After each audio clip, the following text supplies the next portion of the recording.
ever on Anna Maria Island.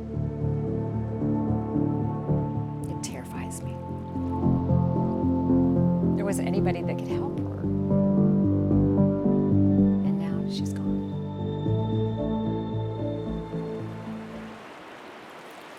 There's something about the sound of waves crashing along the shore. A signal to those passing by that this is a piece of paradise. She just loved being a part of Anna Maria. And it seemed the feeling was mutual. Many on the island counted themselves a friend of Sabina Musso-Buehler. She was my boss at the Tradewinds and Tortuga resorts on Anna Maria Island. She always wanted to have her own resort, so they purchased Haley's, and they made it into something so fun and retro, and I mean, people just loved it. Hello, welcome to Haley's Motel. Please join me for a tour. Nancy Ambrose remembers how happy Sabina and her husband were, but while their business thrived, their marriage did not. Better off as friends, Nancy recalls, and they both moved on.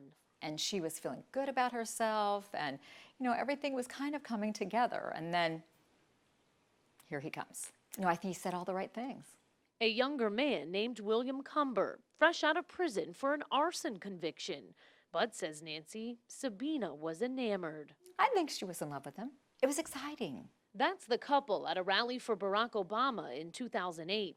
Nancy says her friend was ready to celebrate come election night. The plan was, after the election results came in, for you all to meet at a party. Correct. She never showed. Did you think something was wrong? I just thought she'd left and went home already.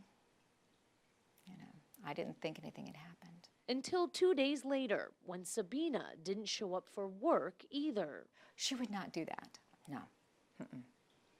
She was so dependable. I knew something was wrong. Missing for 7 long years.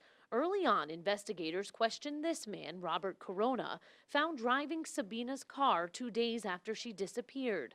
But it turned out he was a car thief, not a killer, who took the Pontiac Sunbird after finding it abandoned, keys still in the ignition. And then there was Sabina's estranged husband, Tom Buehler, who had not 1, but 2 life insurance policies on his wife. But rather than suspicious, Assistant State Attorney Art Brown calls it standard business practice. After all, the two still owned a hotel together and were good friends. Instead, Brown says investigators had their sights set on the new man in Sabina's life. Mr. Cumber was always the most likely suspect. He was the last person known to have been with Sabine.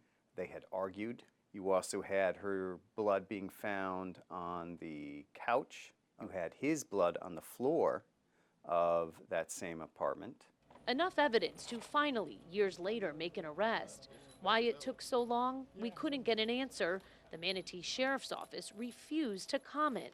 But faced with a murder trial, William Cumber took a deal. He not only confessed, but led investigators to Sabina's body. She said that she couldn't do this relationship anymore because of certain issues. What happens at that point? I lose control. I hit her in the head. She gets scared and she covers her face with her hands. Reached and grabbed her throat until she wasn't moving.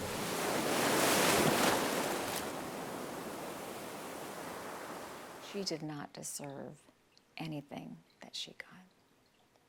Nobody does, but especially Sabina. She did not.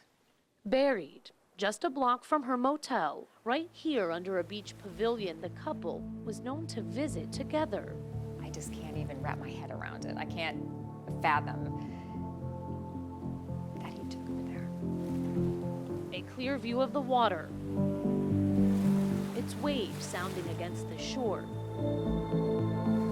of Sabina's once paradise. In Manatee County, Kate McVeigh, Spectrum, Bay News 9.